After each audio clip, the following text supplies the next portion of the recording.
स्वराज्यं स्वराज्यं वैराज्यं पारमेष्ट्यं राज्यं महाराज्यमाधिपत्यमयं समन्तपर्यायै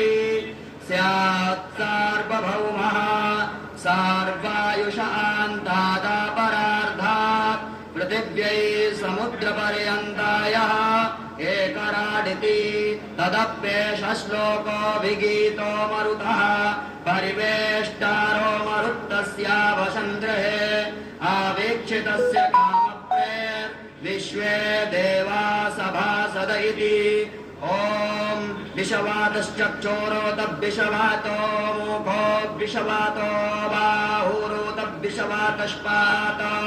सम्बाहुव्याधामाति सम्पादतरैर्दिया वा भूमि जानायन्